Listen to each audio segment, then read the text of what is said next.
There you go. Okay. She was holding it. I'm Catherine McDermott, and I'm one of the co-owners here at Town Square, and it's my honor and privilege to introduce you all to Dr. Tam Cummings.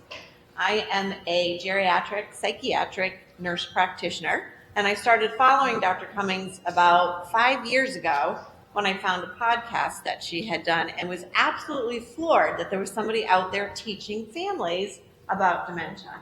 Since that time, I have become a real Tam Cummings fan. We use her books and her educational series here at Town Square to train all of our staff so that they know how to take care of folks with dementia. And I use it in my practice frequently. One of the things that Dr. Cummings is going to talk with you all about today is the staging tool so that you yourself can help stage your family member. And she's going to go through that in depth with you. So without any further ado, I'd like to welcome Dr. Tam Cummings. Yay! Yay! It's me. I'm here. I'm here in Florida. Can y'all tell I come from Texas? And if anybody didn't get a book. Did anybody not get a book? We have a book for you. A book and a pen, which you'll need for the test later. No, there's not a test. Yes, there is. There are multiple tests later. It's not one test, it's multiple tests. Oh, gosh. Good. So I'm Dr. Tam Cummings. I am a gerontologist, and I specialize in dementia. Dementia is all I do. Okay? I first met Catherine because some strange lady kept calling me from Florida and would ask the most interesting questions. And then one day, I found out who Catherine McDermott actually was. And Catherine is a very well-known, very respected nurse practitioner who specializes in dementia. And she's going to speak after I speak, but you're going to learn an awful lot from her. And this is one of your best resources in the country is right there. You need to turn your phones off right now or my sister will call. And I know this because she calls at every conference I speak at. So turn off your phone because Mary Ann will call and she will keep you on the phone for about 3 hours. What? She's got an accent today. Okay, we need to turn that off. Can you turn that off? Yes, no. Okay, and then do you know how to silence it over here on the side? Right there. Can you press that button? It'll turn it off. I know how it works. Oh, okay. All right, everybody ready? Okay, by a show of hands. You can't see it. Sir, she needs to stop speaking, please. What are you trying to do? Shut it off.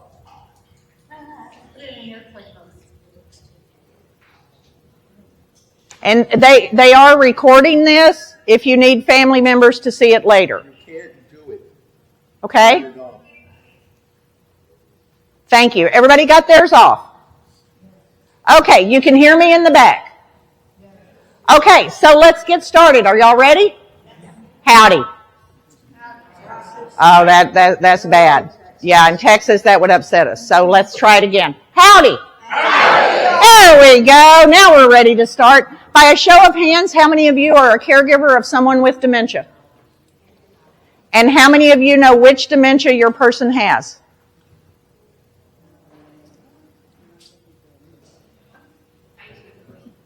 Oh, you were just raising your hand? You didn't mean? How many of you know which dementia your loved one has?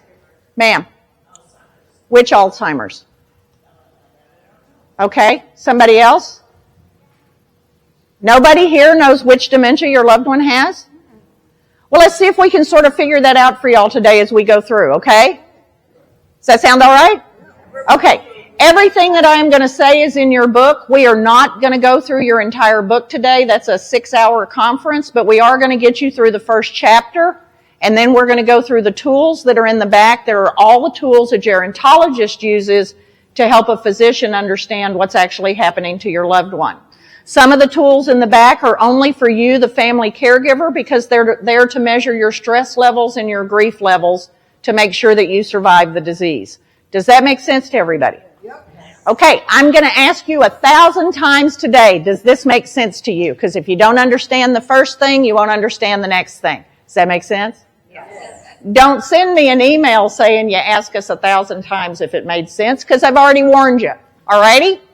So here we go. The first question that I get asked by families is, why do we need to know and understand which dementia your loved one has? And it's for all of these reasons. The type of dementia your loved one has is now part of your children and grandchildren's medical history, the same way my grandfather's lung cancer is part of my medical history. Even though I don't smoke, it's still part of my medical history. Does that make sense to you? Okay. It tells us how much time your loved one has left. The younger a person is with dementia, the more aggressive the dementia is. The older a person is with dementia, the slower a dementia is. Does that make sense to you? It's thought maybe it's related to metabolism, but it's not quite understood yet. The type of dementia your loved one has determines where they will go for care when the disease reaches the point that they require medical care. Some dementias can only be cared for in a skilled setting. Other dementias can be cared for in a memory care setting. Okay? The type of dementia tells us how the disease will progress, and the point of your staging tools is to let you observe your loved one's behavior, check it off, and that tells you what stage they're in, but then the tool also tells you what behaviors are coming next. Does that make sense to you? Okay. The type of dementia tells us which staging tool to use. We have a staging tool for CTE, that's football dementia. We have a staging tool for most of the dementias called the DBAT. We have a staging tool just for FTD. So the type of dementia you have, or your loved one has, determines which tool you're going to want to use. The type of dementia tells us which behaviors will happen. Many times the behaviors your loved one is displaying are actually a clue to the form of dementia that they have.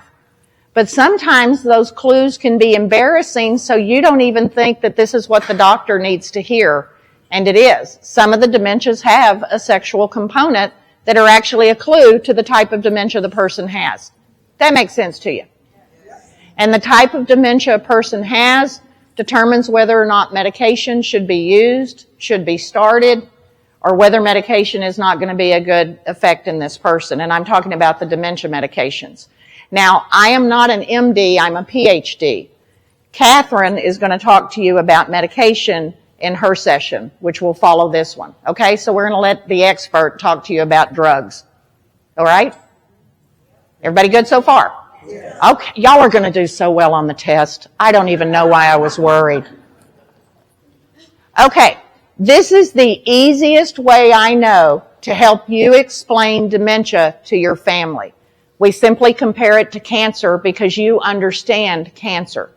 Cancer is an umbrella term for 438 identified diseases of the body. Cancer means that the cells of the body have gone astray and are attacking the body. If I said I had cancer, you would say, which cancer? If I said I had lung cancer, you'd say which lung cancer, which breast cancer, which bone cancer, which skin cancer. You understand that cancer is not the answer, it's the umbrella term, and you understand that there are multiple forms of each type of cancer called domains. The same thing is true in dementia. Dementia is an umbrella term for 128 terminal diseases of the brain. I know, that's tough. 70 of the dementias are referred to as childhood, cared for by their parent. But of the remaining dementias, they are all written in Chapter 4, because every now and then I run into a smart person who says, what are all the dementias? They're all written down for you in Stage 4, so you can amaze your family and friends. Okay, in cancer, the average family is a caregiver 2 years. In dementia, when I meet you, and the chances are if you're at this conference, your loved one's already in Stage 5, you've already been a caregiver for at least 10 years. Which group of caregivers do you think has a higher stress level? The cancer families or the dementia families? The dementia families do. There's actually a death rate associated with being a dementia family caregiver, and we'll talk about that in just a little bit. In cancer, you understood there were subsets, and in cancer, you have automatic questions that you have been taught to ask. If you took your loved one to a doctor and in 5 minutes the doctor came out and said they have cancer, come back in 6 months, what would you say? You'd say, no. Are you kidding me? That doesn't make any sense. Where's my real doctor? Who's going to do the real testing? Because it's not done in 5 minutes. Where are we going to go for care? Who are my specialists? Where will we go at the end? You actually have 30 questions you know to ask, including, is it terminal and what stage is it? Those are the same questions you ask if the word is dementia. It's just that nobody taught you that. So when you reach a crossroads with your loved one and you don't know what the next thing is, change the word dementia to the word cancer. You've been taught what the next question is. Does that make sense to everybody? Okay. In cancer, there's always a miracle. Everybody in this room knows somebody that should have died of cancer 6 years ago and they're still alive and the doctor can't tell you why. In dementia, there is no miracle. The only thing that will feel like a miracle is most people with dementia do not live to stage 7, which is the bedbound stage. Most people with dementias have a heart attack or stroke in stage 5 or stage 6. And that's not much of a miracle. And as family caregivers, if you're here today and you're thinking, I just wish this could be over with, I wish he or she could just go to sleep tonight and God would take them, that does not make you a bad person. That just makes you human. In 34 years, I have never had a family ask me, how do I make them live to stage 7? Every family I know is thinking the same thing. Now, if your loved one dies tonight, you didn't make that happen. You don't have that kind of power. Okay? It just was their time. But that is a normal thought for you as the family caregiver to have. Does that make sense to you? When the person with dementia dies, when the person with cancer dies and we measure the families for guilt, they have minimal levels of guilt. And the number one answer they give us is, I did everything the doctor told me to do. In dementia care, when your loved one dies, you have huge levels of guilt. And the number one answer you give is, I didn't do enough. And I know the day I meet you, you've been doing care for at least 10 years. If your loved one is in stage 5 of the disease, you're doing the work of 12 professionals who come in fresh every 8 hours. If they're in stage 6 of the disease, you're doing the work of 16 people. And that's what causes the death of the family caregiver. You are simply working yourself to death. Does that make sense to everybody? Okay, good, because this is all on the test later. This is the essay part, and you have to be able to draw this picture. Look, I went too fast and it jumped me. So you need to understand as family caregivers, how many of you just want to take a nap? Most caregivers I meet just want to take a nap because you're slowly becoming exhausted. Your own health is at risk. And coming out today, this may be the first time you've talked to other families going through the same thing, the first time you've been around a group that can be a support group for you. That's very normal. You probably have depression. If you don't, I'm really worried about you. Because how could you not be depressed as you watch your loved one slowly die? And that's what dementia is doing to them. When I talk to families, you frequently describe your loved one as, that's not who I married. That's not my mother anymore. That's not my father anymore. It's a piece of them. It's part of a shell of them. And that is also a normal thing for you to think, but it causes depression. And we know now that if you have depression and it doesn't get treated, in 10 years it becomes Alzheimer's dementia. So it's very important that you take your dementia or your depression test that's in the back of the book so that you can talk to your doctor. You also have anxiety. How could you not have anxiety? You can't even take a nap because of what they might do, right? We have an anxiety test for you in the back for you to take and take to your doctor. We want to make sure you survive the disease. And then on top of that, how many of you are exhausted, not sleeping well? And on top of that, you have your own ailments. And so all of that combines to where you may not even be aware of how advanced your person is, and you're probably not aware of your own physical condition because you're so wrapped up in them. During COVID and the pandemic, every family I saw made sure that their loved one had seen a doctor, even via Zoom. But when I asked the family caregiver, when's the last time you saw a doctor? When is the last time you saw a doctor? One lady said 2 months ago, she's going to survive. But what about the rest of you? Are you taking care of yourself? And one of the hardest things about dementia is they don't look sick. And people with dementia will not look physically sick until stage 6 of the disease, when they've lost an entire pound of brain tissue. And that's very significant. Is everybody with me? And so because of that, they're able to fool people. But they're not fooling people on purpose. I try to fool people all the time. I'm doing it on purpose. I've got a 3-pound brain. They're fooling people because folks assume if they were sick, they would look sick. And they don't look sick until stage 6. In stage 6 of the disease, they've now lost a pound of brain tissue, but they still have social skills. Because social skills started the day you were born. If you're male, the day you were born, someone shook your hand. If you're female, the day you were born, you waved goodbye to grandma when she left the hospital. Somebody held you up and moved your little hand, but you were waving goodbye. Social skills you learned early. By the age of 2, you begin to learn the social conversation. You can repeat it without thinking twice. The social conversation is, "Hi, how are you?" And what do you say back? You say, "Fine," and I say, "How's your family?" And you say, "Fine, how's your family?" And I say, "How is work?" And you say, "Work is fine. How's your work?" "My work is fine." "How's the weather?" "Oh, the weather is fine. How's your weather?" "My weather's fine." The answer to every question is fine. Do you know why? Because your mama told you, "I don't really care. I don't really care how you're doing. I'm displaying my social skills. If you actually started telling me how you feel, I'd try to get away from you because Mama said stay away from crazy people."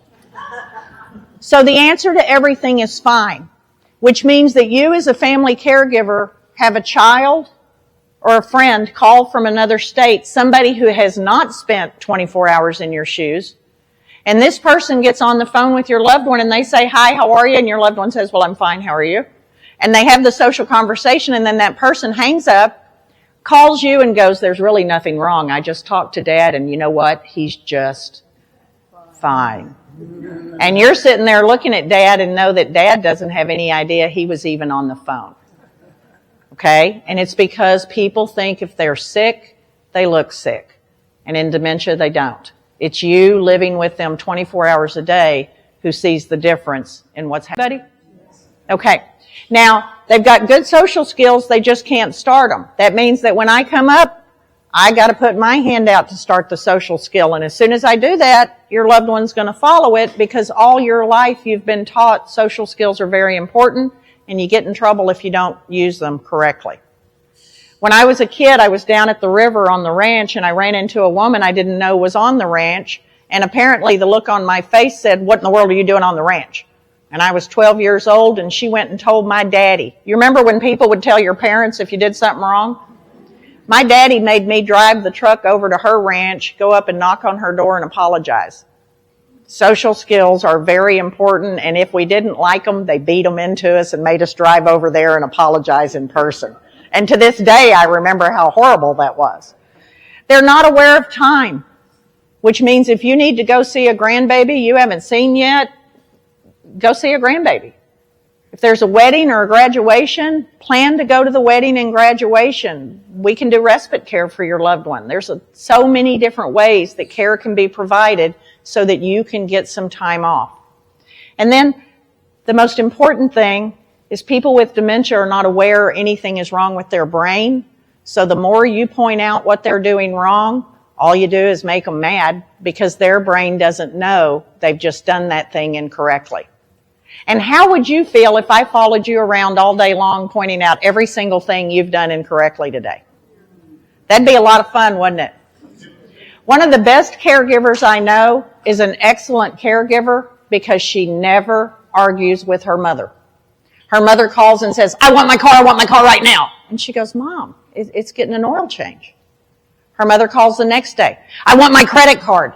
"Mom, your credit card got abused, and so they're sending us a new one. It should be in the mail tomorrow." "I want to know where your dad is. I think he's having an affair." Well, he's been dead 4 years, but we don't tell her that. Instead, we use what Dad's job was. And we say to her, NASA called him. They wanted him to come back and look at a rocket they were having trouble with. He should be home this weekend. And then Mom is calm. And it's all because she doesn't argue. Now, teaching and pointing out something you're doing wrong is a human behavior. You've been doing it since you were a child. And if you're an older sibling, look at all the teaching you did to your other siblings. And if you're a parent, you spent 18 years or longer teaching. These are not teaching moments. This brain is dying. So when they say something, when they do something, it's brain damage. And if you point it out to them, you're just going to get pushback and it's not going to be fun. People with dementia can also pick up on your mood. So if you come home in a bad mood or you get anxious or you get upset, you're going to be having an unpleasant evening because the person with dementia will pick up on it. The team here at this building is the most educated dementia caregiver in the state of Florida. These are the most educated people. They have done 12 hours of my training. It's the training that is set up for memory care and skilled facilities, and this daycare center did it. That tells you a lot about the folks that work here. They know more about dementia than most physicians in our country do. That's the level of their training. So you're in a great place as you worry about moving forward with your loved one. Does that make sense to everybody? Okay. We don't know why we have like a hesitation in the clicker. Okay. The name of the dementia your loved one has is giving you information. And as you know, you've probably Googled dementia, and what did you get? 19 trillion hits? It's hard to find out information about your loved one if you don't know which dementia they have. Some of the dementias are named for the physician. Alzheimer's, Lewy, Pick's, Huntington, Parkinson, Creutzfeldt-Jakob, Neumann-Barr, Wernicke-Korsakoff, all the names of doctors who found them. The thing that's interesting is with the exception of Dr. Parkinson, who was English and didn't know that the disease would turn into a dementia, all of the rest of the dementias are named for a group of German Jewish neurologists who worked together between 1880 and 1920 at the same hospital. And that's one of the theories that maybe all of these dementias are just variations of one major dementia. So that's a theory that some researchers are working on. Some of the dementias are telling you the area of the brain that's under attack. Frontal temporal dementias are attacking the frontal lobes and the temporal lobes. And where they start the attack determines which one of the 9 forms it is. Because it's not one FTD, it's which FTD. Does that make sense to everybody? Okay. Some of the dementias in their name are telling you the cause of the dementia. What is the cause? And it's in the name. That's your clue. What is the cause of vascular dementia? Something vascular. Something vascular.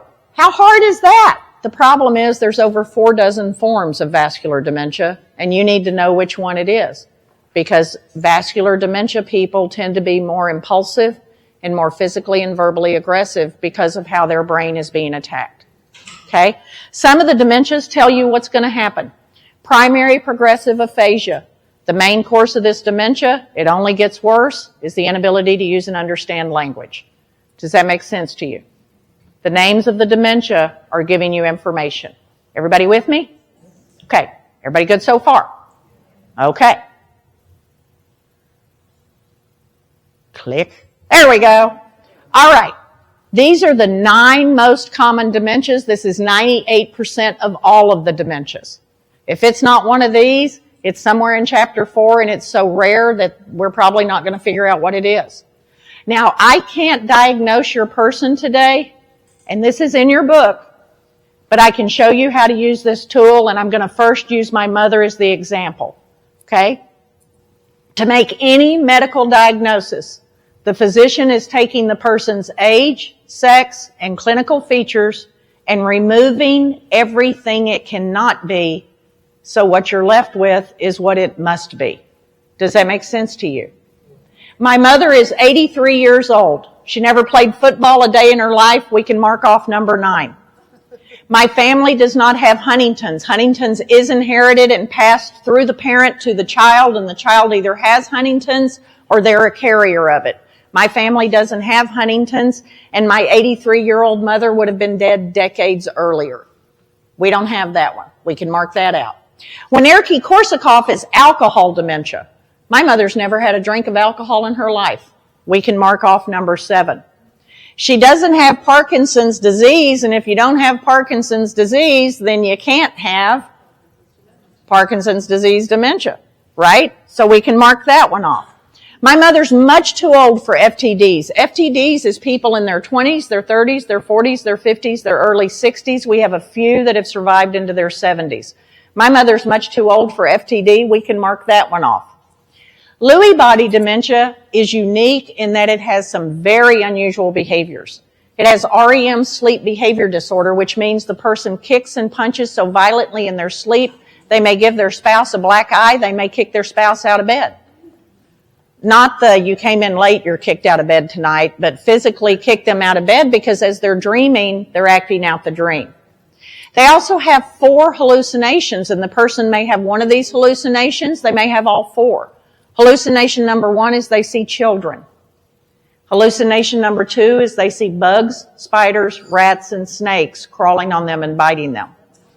Hallucination number 3 is they see bad people coming to get them, and that can include a family member, or they see bad people in their house, or they see people surrounding their house.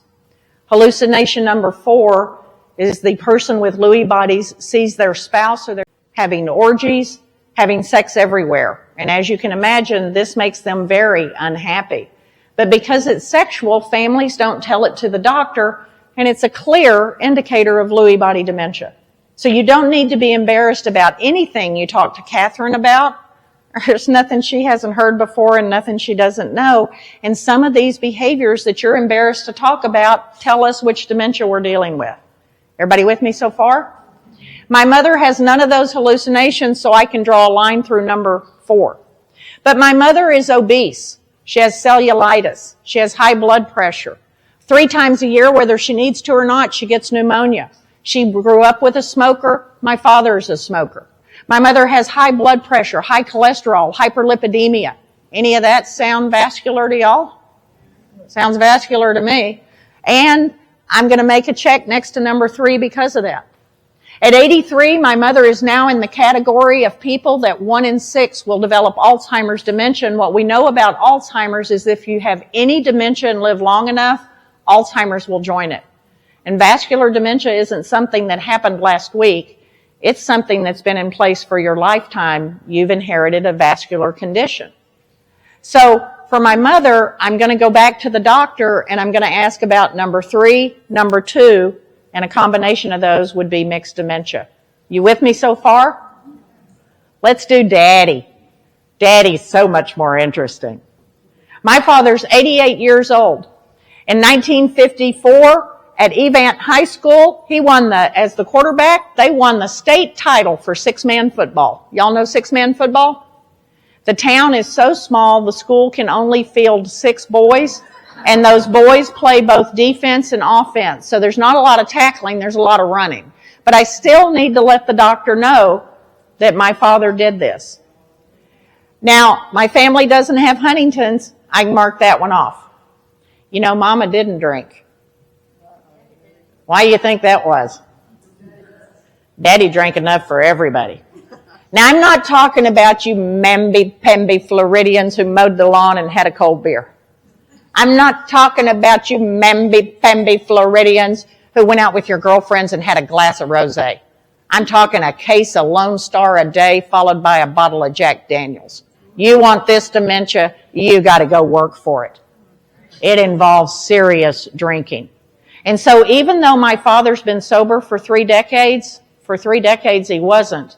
So we're going to make an X next to here. My father doesn't have Parkinson's disease, so can't have Parkinson's disease dementia. We can mark that one off. At 88, he's much too old for the FTDs. We can mark that one off. He doesn't have those hallucinations. He doesn't have REM sleep behavior disorder, so we can mark off Lewy body. But for every cold Lone Star beer, that's the beer of Texas, by the way. For every cold Lone Star beer Jim held in this hand, what was in this hand? Unfiltered Pall Mall cigarettes. The real thing. Yeah. Every time I see one of these teenagers smoking a vape machine, I want to go over and hand them a pack of unfiltered Camels and say, here, suck on this and see what you feel like later. Watch them turn green. His mother smoked unfiltered Pall Mall. She was the postmistress. She owned a grocery store in the middle of nowhere, Texas. Her house was attached to the grocery store. She'd have a Pall Mall burning in the house and a Pall Mall burning in the grocery store. My cousins told me when they were little kids, they would steal cigarettes out of her cigarette stash in the grocery store. It's a wonder she didn't catch them. She'd have broken every bone in their body. But I'm pretty sure because of my grandmother smoking that my father was smoking by the time he was 6 years old. And that's not unusual for some of this population in this age group. So my father's 135 pounds. He's 5'6". He's this big around. He has high cholesterol. Any of that smoking or high cholesterol stuff sound vascular to y'all? And by the way, when they told Jim cigarettes are bad, he went to cigars. When they said cigars are bad, he went to chewing tobacco. We are this close to snuff. Do y'all know what snuff is? That's how close we are to snuff. Any of that sound vascular? Yeah, we'll put a check next to vascular. At 88, my father is at the end of the 80s, and in the 90s, the odds are 1 in 2 of having late onset Alzheimer's. He's in the category of 1 in 6 because he's in his 80s, and he's done an awful lot of things to his brain. I'm going to check Alzheimer's too. So for my father, I go back with questions about number 9, number 7, number 3, number 2. And so what you're going to realize as you read your book is your loved one may have more than one form of dementia, and that's actually common. Okay? Everybody with me? Let's all take a deep breath. Everybody, deep breath in. 2, 3, 4. Hold it. Hold it. Blow out. 2, 3, 4, 5, 6. Everybody good? Do you see how to use this tool? Can you figure out how to use this tool on your loved one? This is not you making a diagnosis. This is you being empowered to go back to the doctor and ask better questions. Do you think the doctor is going to be surprised when you walk in with this little piece of paper? Probably. Probably going to get you a specialist. Okay? Everybody good so far? Excellent. Clicker still doesn't work, but hey. There it goes. Now, the brain runs the body. I cannot tell you how many people call and tell me, oh, the dementia's not bad yet. He weighs 180 pounds. You know what? The dementia is bad. He just hasn't reached stage 6 yet. In stage 6, your loved one will begin weight loss no matter what you do. And at the end of life, they have lost 1/3 to 1/2 of their body weight. Dementia doesn't care if you were an Olympic athlete. Dementia doesn't care what you did. The person will lose weight, but what you've got to realize is they are frail and fragile even though they don't look it. Does that make sense? Okay. The brain is dying in Alzheimer's because neurons are starving to death because proteins are failing, and those proteins failing cause the roots or the dendrites of the cell to shrivel. The cell cannot take in nutrition. The cell starves, it dies, and at night when the person reaches deep sleep, the brain cleans itself and removes those dead cells. The dead cells are replaced with cerebral spinal fluid. The brain is dying in vascular dementia because of sleep apnea, smoking, COPD, cholesterol, strokes, or any other cardiovascular events. And then alcohol kills the brain. Alcohol's technical name is neurotoxin. Neurotoxin translated into English is brain poison. When we leave here, y'all want to follow me to a bar and we'll have a big old cold glass of brain poison? That sounds good, doesn't it? Let's have some brain poison. If you've seen me speak before, a few years ago, we told you could have 2 drinks a day. Last year, we told you, okay, seriously, you can have 1 drink a day. This year, we're telling you that in all seriousness, humans don't need to be drinking alcohol. It is not good for your brain. And if you're a caregiver, it's an antidepressant, or it's a depressant, and you already have depression, so you don't need anything else helping the depression. Okay, so you've got to watch your intake. In Texas, we are still leading the nation in drinking. That's right. We took over during COVID and the pandemic, and we began to bypass everybody.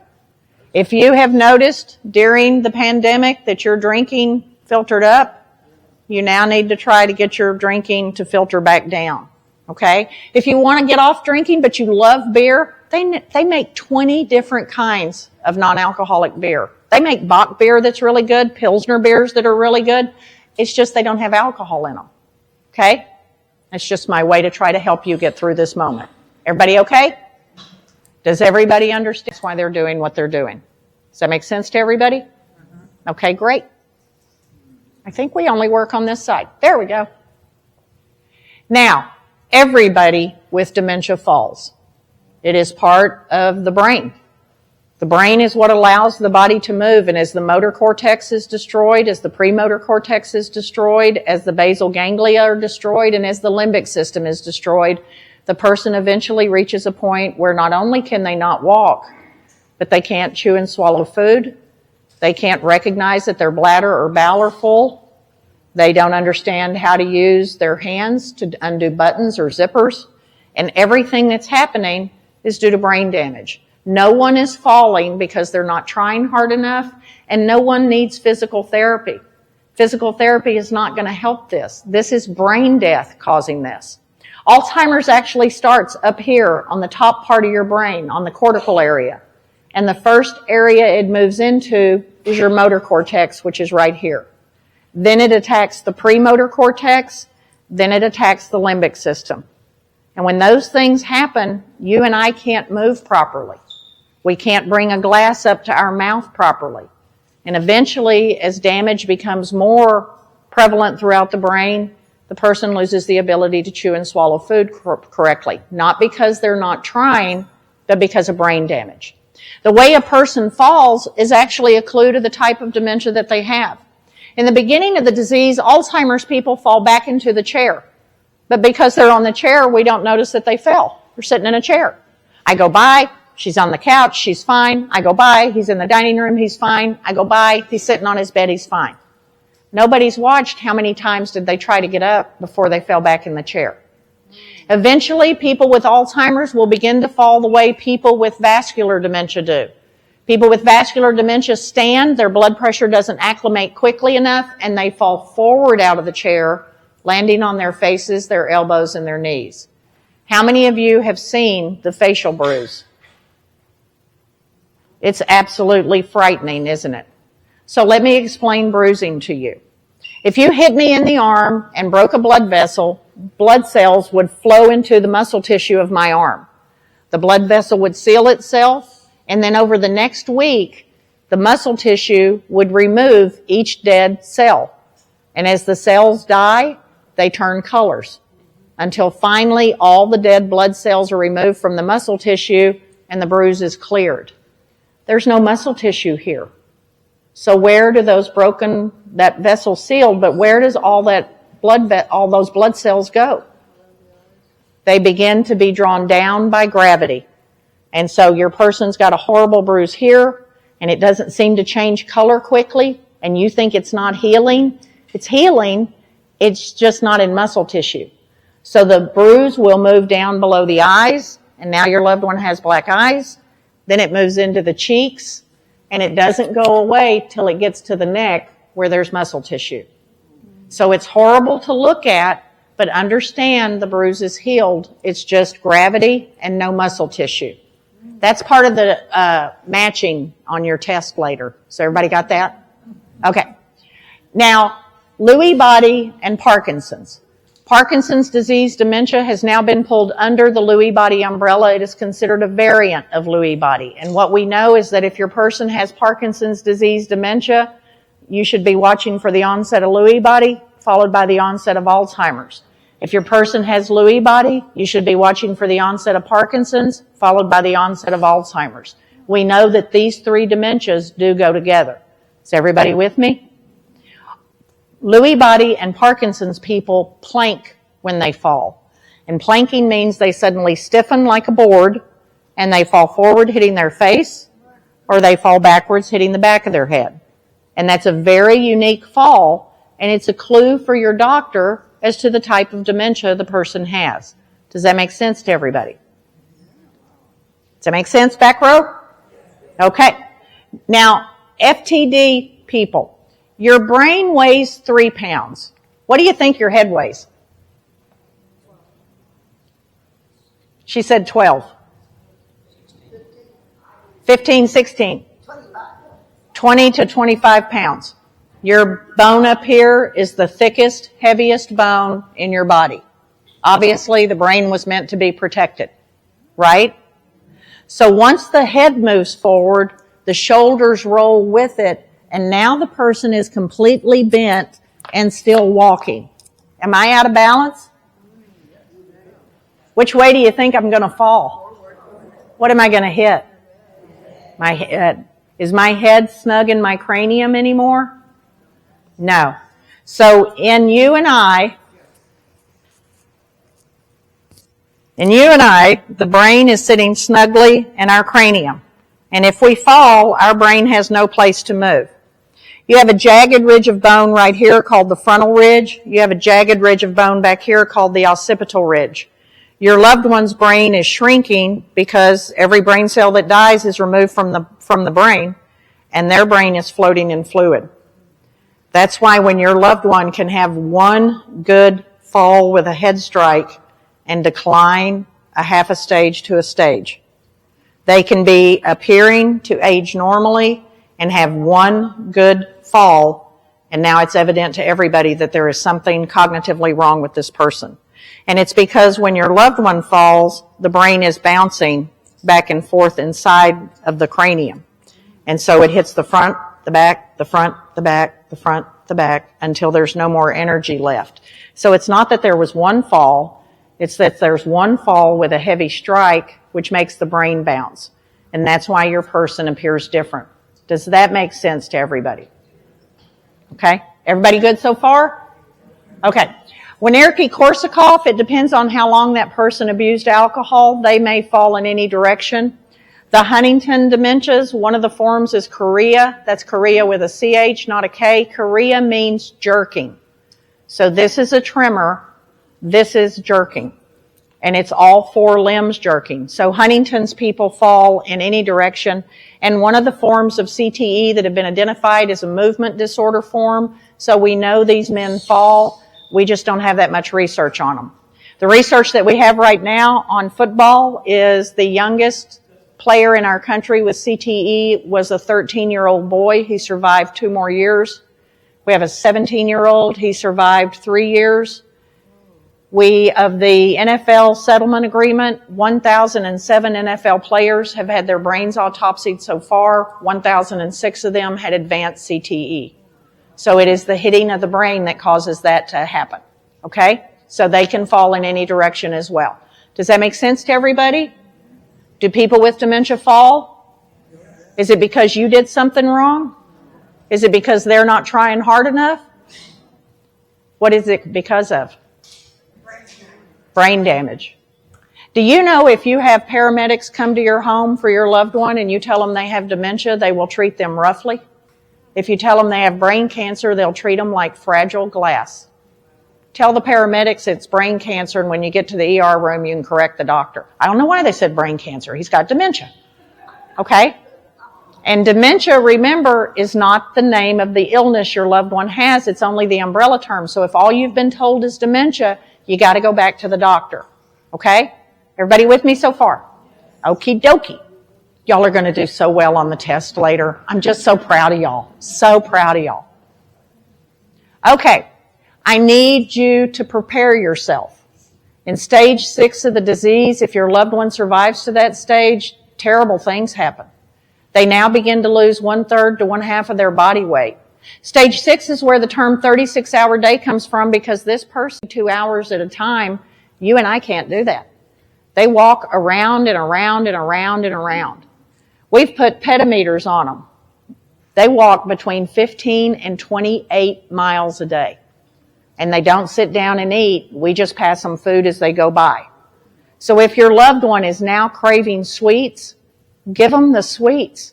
They have a terminal brain disease. This is no longer about peas and carrots. This is about calories and how many calories can I get into a person.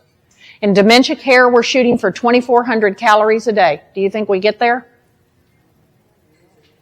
In Huntington's chorea, the jerking one, it's 7,000 calories a day. Can we get that much food into a person who's jerking everywhere? Not at all. So if they want ice cream, give them the ice cream. A lady called me once and she was describing her husband and I was saying, is he doing this? And she would say, yes. Is he doing this? She said, yes. How do you know that? And I said, because he's in stage 5 of the disease. And then I said, is he craving sweets? And she said, oh, he tries. He tries to eat the sweets. I don't let him. He has to eat his food first. Then he can have the sweet. I said, has he lost any weight? And she said, oh yeah, about 40 pounds. Give him the sweets, okay? Because there's a time where you won't be able to, and you'll be upset with yourself. Hershey Kisses are your best friend. Hershey's is the chocolate of our country. It's the chocolate most of us had. And in my entire career, because I deal with late-stage dementia, no one's known my name. I'm just the nice lady with chocolate. In time, you may become the nice person with chocolate, and it's not because your loved one doesn't love you. It's because of brain damage. Does that make sense to everybody? Okay. And stage 6, you've got to remember your loved one is 6 times more likely to break bones than you who are aging normally are. It's not that they fall and break their hip. It's that they break their hip and then they fall. And they break the hip when they stand and turn. So they stand from the toilet and turn and the hip fractures. They stand up from the dining table and turn and the hip fractures. They stand from the couch and turn and the hip fractures. Because of damage in the parietal lobe, they don't feel the pain. So they may walk around on that fracture for an hour to a couple of days until it breaks enough to cause a fall. It wasn't the fall that broke your loved one's hip. It was the dementia. When the hip breaks, it means that the brain is now too damaged to maintain the skeletal structure, and it means the end of life is coming. It does not mean you've done poor care. It doesn't mean your loved one's not trying. It doesn't mean they're not doing good care here. It is simply the progression of the disease. Does that make sense to everybody? Okay. Well, that was depressing, wasn't it? Yeah, that's pretty depressing. The next question for you in your book is, has your loved one had a urinary tract infection yet? They are part of the disease of dementia. They are not you doing a bad job. It's not this community doing a bad job while your loved one's here. They're pushing fluid all day long. You use a medical social model. What that means is as soon as your loved one gets here, they're giving them something to drink. They have a hydration at 10 o'clock. They have more hydration at lunch. They have hydration at 2 o'clock. They get more hydration before you pick them up to take them home. We're doing hydration all day long, but UTIs are part of the disease of dementia. Now, this comes from the Medical Grand Rounds of 1984. This is the gold standard of UTIs. You'll notice there's a mnemonic here. A mnemonic is when we use a word or a phrase so that we can remember all the clinical features we're looking for. Nurses made this mnemonic. Do we have any nurses here? Yeah, nurses can't spell. Did you know? I have a degree in social work, and social workers and nurses like to butt heads. Nurses have one too many P's in here. We're going to have to work with our nurses. But this is what this slide actually says. Delirium causes UTIs, and UTIs cause delirium. Urinary tract infections are a symptom of dementia, especially late-stage dementia, where your loved one will have one following the other. Women, we always have a greater risk for UTIs as we age because we lose fluid through thinning vaginal walls. We give people heart medications that make them lose fluid. We can have somebody who is so depressed that even though we put the fluid in front of them, they won't drink it. And they won't drink it because they're going to have to ask for help to go pee. How many of you want me to help you go pee? How many of you are Americans? Americans don't ask for help. We're the Americans. We come and help you. So help is not part of our culture. If we don't build rapport with your loved one, we will never be able to get them to drink and go to the bathroom with us because we haven't built a rapport with them. Who are you going to let take you to the bathroom? Your friend or somebody who's been mean to you all day? Does that make sense to everybody? My voice went away. I was in the helium earlier before y'all got here. Okay? We have medications that we give people, diuretics, that make them pee. And even a person with dementia figures out that nurse has given me something that makes me pee, I'll stop drinking. And that happens. So we have to be very careful. Anybody with restricted mobility and anybody with a history of stool impaction or constipation, all of these things affect your loved one's UTIs. Nowhere does it say a wet diaper, because wet diapers don't cause UTIs. Your babies didn't get UTIs when they had wet diapers. Some of you have on an adult incontinent product right now that may have already gotten a little damp. You're not going to get a UTI, and neither is your loved one. The urinary tract infections are happening because of brain damage in the parietal lobe. The brain runs the body. And as the brain becomes more and more damaged, the body works less and less efficiently. Everybody with me? Excellent. Did it change slides? Oh, yes, it did. How guilty do you feel? How many of you feel guilt for being at a conference and learning about the disease? How many of you feel guilty because of how your loved one acts? How many of you are already in post-death grief? And post-death grief means you're grieving for your loved one as though they had already died, even though they're still here. And that is a normal thing for you to do, because the part that made your loved one who they are is gone. The most common ways families describe this is that their loved one is slowly becoming a shell of who they were before. And so the person that you're with is not the person you married. That mother is no longer the mother you've known. That father is no longer the father you've always known. It looks like them, and at times you can see pieces of them, but the thing that made them who they were is gone. And so by the time I meet people, they are in post-death grief. And that is normal. It is normal for you to be grieving, and it is normal for you to think, I wish they could just go to sleep tonight and this could be over, because it's not fair. This is the worst disease a family can go through. Y'all agree? That's why support groups save your life, and that's why a town square saves your life. They keep building memory care communities that are private pay. I think in y'all's area, they're about $8,000 a month. Not everybody is a kabillionaire. Not everybody has that much money, and you need to be able to both survive the disease and still be able to get respite. If you did full-time respite in this community, I think it's like $2,800 a month. That's 5 days a week. That's much different than $8,000 a month. And it's $8,000 a month if your loved one doesn't need special assistance yet. So they've built a la carte billing into memory care communities. And told me they were getting a town square, that they were going to do adult daycare. I cried, because this is the stopgap that saves us. This is the place where your loved one comes for care so that you get a break, you get your energy back, you can take a nap without worrying about somebody walking out a door. How many of you have noticed the silver alert is used more than the amber alert? Do you think they would have ever built that alert system for us? No, they built it for children. Then they realized, hey, we can use that with older people too. And so they did. So it is normal for you to feel overwhelmed. It is normal for you to think, how do I make the money we have saved last through my loved one's illness and still leave enough for me to survive? And that's why Town Square makes me very happy. When they first told me about the design and stuff, I was like, I like the idea, I think. And then I came here and I saw it. And I was absolutely floored. And there was no one in here yet. I came in yesterday and there were 40 people in here, and the place was alive and vibrant, and things were happening with everybody. And what made me so happy is every staff member here is a certified dementia caregiver and has had 12 hours of specialized training to work with your loved one. And nobody else has that. There's not another town square that has it. It is only this one. They also bathe people here. And for many families, bathing is the biggest thing that you're dealing with.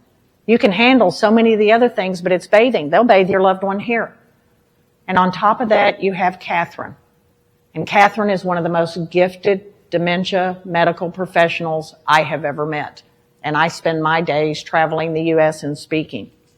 And Catherine is very, very good at what she does. Catherine actually made me look at medication differently because in 2018, Texas was 51st in the use of antipsychotic medicine. That's right. We lead you in drinking, and we're the worst at dementia care. So the state did a bunch of grants. I did 2 grants for the state, and we are now ranked number 12. But Catherine explains antipsychotic medication, and some of your loved ones are going to have antipsychotic medication. She explained it to me in a way that made so much sense. She said, we can either let your loved one lose their dignity and for the last several years of their life be like this with behavior, or we can manage them correctly to where the last few years of their life are more like the person that you knew. You have to remember it's brain damage. And if I did the same thing to your brain that your loved one has in their brain, you'd behave the very same way. Does that make sense to everybody? Okay. I don't even know what's next. 3 out of 10 family caregivers die first. And it's all due directly to the stress of care. And many of you that I know, I've met you throughout my life, you don't want to put your loved one in memory care or in a skilled facility. You want to keep them at home, but we want you to survive. The way you survive is making use of a town square. And you're fortunate enough that you've got the best trained one and you've got a nurse practitioner with a little office right back there. Don't wander back there. There's like one of those tables that women have to get on. Don't go back there, ladies. Don't go back there. Catherine will try to examine you. Don't go back there. Okay? So does this make sense to everybody? Everybody's with me. Is everybody okay? One person in the back keeps going, yes. The rest of you are like, I don't know. I didn't know it was going to be this bad this morning. I'm kind of overwhelmed at this point. So what I want you to think about is how guilty do you feel? Is the guilt endangering you? It's like this went backwards, isn't it? Yes. Thank you. Thank you for telling me it went backwards. Okay, and then this is chapter 2. We're not going to do chapter 2, but in chapter 2, you're going to find out what each one of these lobes does, and you're going to find out that the reason your loved one is repeating themselves over and over and over again is due to the damage of this clicker. It's due to this little rascal right here, the hippocampus. And once the hippocampus becomes damaged, your loved one will begin to repeat all the information. They'll begin to repeat the questions over and over again. And I'll give you an example, and then we're going to go through the tools in the back of your book. Would you tell me I have a doctor's appointment at 3, please? You have a doctor's appointment today at 3. Now, I looked at her, and I shook my head. I made eye contact. What did that mean? Supposedly, I got it, right? But a few minutes later, I say, when's my doctor's appointment? You better write it down. You have a doctor's appointment at 3 today. Now, she's being very, very pleasant because she's sitting on the front row and I'm picking on her. But the reality is human beings give you 3 shots at information. The first time she said, you have a doctor's appointment at 3. And the second time I asked her, she said, it's at 3. What do human beings say the third time you ask the same question? I already told you. And I don't understand what you're saying, but I hear that tone in your voice and I say, no, you didn't. Yes, I did. No, you didn't. Yes, I did. No, you didn't. Yes, I did. No, you didn't. Yes, I did. And so now I'm mad and I leave. How many of you have noticed that your loved one is not a lazy person? Do you have a hunter and a gatherer? This is set up for hunting and gathering. All day long, we move from one place to another, finding neat new things and then taking them someplace else. Maybe you have Goldilocks. Goldilocks goes from room to room to room looking for beds to lay down on until she finds one that's just right. When I wake up, I come back and I find her and I'm so happy. Do you know why? She knows the answer. When's my doctor's appointment? At 3. And it starts all over again. And here it's funny. How many times a day can you say you've already eaten and keep the gravel out of your voice? Because remember, if you get agitated, I get agitated. So understand, once you see that behavior start, your loved one is now in stage 5 of the disease, and if they have any other dementia, they now have Alzheimer's because Alzheimer's destroys the hippocampus. Everybody with me? Okay, let's look at the tools in the back of your book. John, can we get the lights back on? Oh, John. John. Oh, John. John. Does anybody know how to turn the lights back on? We're just going to sit here in the dark and hold hands with each other, sing Kumbaya. Y'all ready? Kumbaya. No, I'm kidding. We're not really going to sing Kumbaya. Okay, I have a book up here so that I know what to do for you.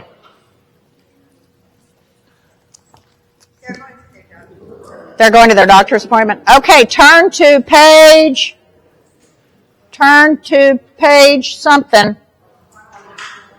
Page 96. These are the 4 stages of CTE. CTE is football dementia. Okay, it's the only dementia graded in 4 stages. Your next tool is on page, what'd y'all tell me, 102? 102 starts the DBAT, the Dementia Behavioral Assessment Tool. Now, you and I are stage 1. We're stage 1 because every staging tool must have a baseline of normal, and you and I are aging normally. We know who we are, where we are, and why we are. I want you to understand that dementias are diseases of aging, but they are not normal aging. Most of us are never going to develop dementia of any kind. Most of us are never going to need help. Most of us are going to live and die at home. But because your loved one has dementia, when you walk in a room and don't remember what you went in there for, what do you think? Oh man, I got it too. Walking in a room and not remembering what you went in there for is normal brain function. It means whatever you're looking for, your brain's tired, it doesn't care anymore. Your brain's basically naughty. It wants to sit on the couch, eat Ruffles, and drink beer. Don't listen to your brain. Don't do that. It's bad for you. Too much salt, and we've already talked about alcohol. You remember my name. Yeah, right. You had to look at the book. The reality is your brain looked at me and it said, never going to see her again. Don't need to know that name. What about other names? How many Johns have you met in your lifetime? There comes a point in life where your brain says, if you're not related to me, I don't care who you are. Okay? How many of you are grandparents, and to call that grandchild's name, you have to name every single name out loud until you get to the right one? That's not dementia. That's normal brain function. Who knew you were going to have so many grandkids? My mother has 12 living grandkids, 22 great-grandkids. Who's in charge of naming children now? They've all got weird names. We've got a Hunter, a River, a Rain, Cash, and Justice. The problem is my mother has a ranch with a river and we hunt on it. Are we talking about little kids? Or are we actually down on the river hunting and looking for justice and seeking cash? What is going on? So that's not brain damage. That's not dementia. That movie you saw last night with your favorite actor in it, oh my gosh, he's so good looking, you love him, he won an Oscar, you can see him in your brain, you can feel his name in your mouth, and you cannot come up with the information. And you saw the movie last night, and at 3 a.m. you yell, Brad Pitt! It just has to do with how you learned that information. When I learned Brad Pitt, he was with Jennifer Aniston, so my brain put him in my Jennifer Aniston file. Now, he tried to get out, crawl over and get in my Angelina Jolie file, but she kicked him to the curb. So anytime my brain wants Brad Pitt, it must first go to Jennifer Aniston. When you can't remember something because your loved one has dementia, your first thought is, oh crap, I've got it too. Don't do that. Take a deep breath. Say to your brain, how did we learn this information? And then leave your brain alone. In a few minutes, it'll go through the files and it'll come up with what you need to know. It's not dementia. You're just stressed. Does that make sense to you? Yes. Excellent. Now, when you read stage 2, you're only allowed to look at stage 2 today because stage 2 has normal things on it. We all do. How many of you have lost your keys today? How many of you have lost your cell phone today? Okay? One by one, these things in stage 2 are all normal brain function. It's only when you see the cluster and the grouping of them together. Stage 3 is where the word dementia is used for the first time. This is when you, the spouse, couldn't stand it anymore, and because you love that person, you pointed out what they were doing wrong, and then they chopped your head off. So you didn't do that anymore. Stage 4 is called moderate dementia. This is when the adult children realize that there is actually something wrong. And it turns out from research, there are 5 children. Do you want to hear the 5 children?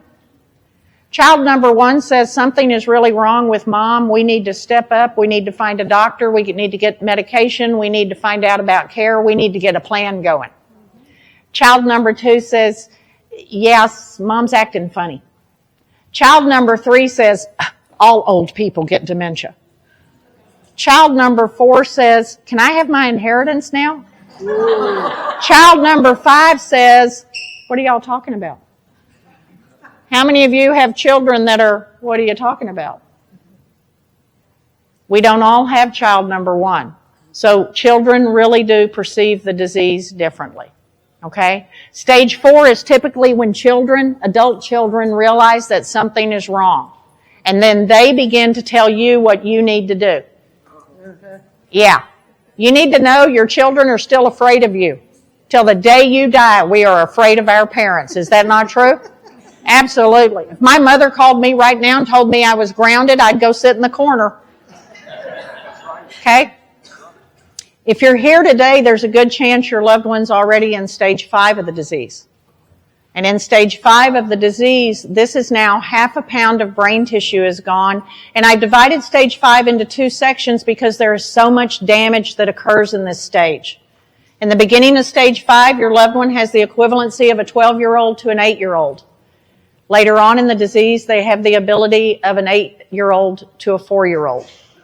So when you think, is it safe to leave them at home, would you really leave a 12-year-old at home with keys to a car who doesn't remember they can't drive anymore?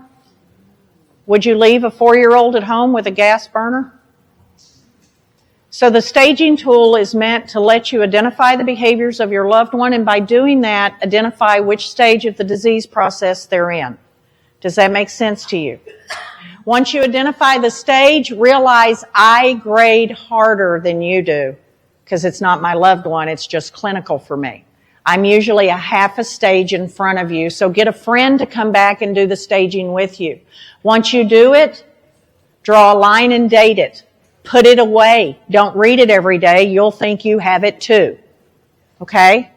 Every 2 months, restage your person starting from where you left, and that gives you an idea of how quickly the disease is progressing, and it also tells you what behaviors will come next. Does that make sense to everybody? Okay, they're telling me I'm wrapping up, so I'm going really quick now. You ready? Your next one is for people with FTD. You first have to know which FTD you have, and then you follow the column down and check the boxes, and it tells you how progressed that one is. Your next tool, and I'm now on page 117, is your actively dying tool. We don't see death anymore. This tool I built so that you would understand what's happening in the final 9 months. Your next tool on 120 is very important. This is your pain assessment in advanced dementia. 50% of the behaviors of your loved one are untreated chronic pain. And who knows their pain and their history better than you do? And are y'all a generation that tells people you're in pain? No. So use your pain scale, okay? And even a 1 is pain. Your next tool is your Cornell scale for depression and dementia. This allows you to measure the depression level in your loved one without actually having to test them. You're just observing them, and then you take this to the doctor. You with me? Your next one is the Hamilton anxiety scale on 125. This is both for you to observe your loved one and for you to go ahead and test yourself. And then take this to the doctor so that you can get proper treatment. Your next tool is the Bristol ADL tool. The ADL tools and the IADL tools in this country were built for normal aging, and they were built in 1952. This comes from the Bristol Medical School College in Bristol, England. This actually tells your doctor what you're dealing with at home. Your next one is the slums test. You're allowed to give this test to your loved one. This differentiates between normal aging, stage 2, or actual dementia. Your next one is the IQ short code. That's on page 129. Every single question starts with compared to 10 years ago today. Most common thing I hear is dementia started 3 months ago. No, it didn't. You've been a caregiver at least 10 years. Your next one is the Zaret Burden interview. That is for you, the family caregiver. If your score is above 40, you better be talking to your doctor because your stress level is too high. And we need you to survive the disease. When you sit and think, I don't need to do this stuff, who's going to take care of your loved one if you drop dead? How many of you have that number 5 child, right? And then the Caregiver Grief Inventory measures your grief levels. And your last tool, then the Geriatric Depression Scale. This is your depression test. The test is on one page. The answer is on the other. And your last one is the Brief Psychiatric Rating Scale. This is how a medical professional like Catherine knows to give an antipsychotic. And as you look at this, you'll realize you've got a loved one at home right now you need to talk to her about because of the hostility, the aggression, the suspiciousness, the paranoia. Does that make sense to everybody? Yep. Y'all have been a great audience. You are awesome. Let me give you my phone number. I'm going to give them my phone number. So Dr. Cummings is going to be in the library with her books if you'd like her to sign it and get her phone number from her. That's where she's moving to. Because I'm moving there. Speaker that's going to be getting ready okay. for our 12 o'clock talk. I'm leaving to go there. And I will stay until all your questions are answered. I'm here all day long for y'all. Okay? Thank you very much. Y'all have been great. Can I turn this off?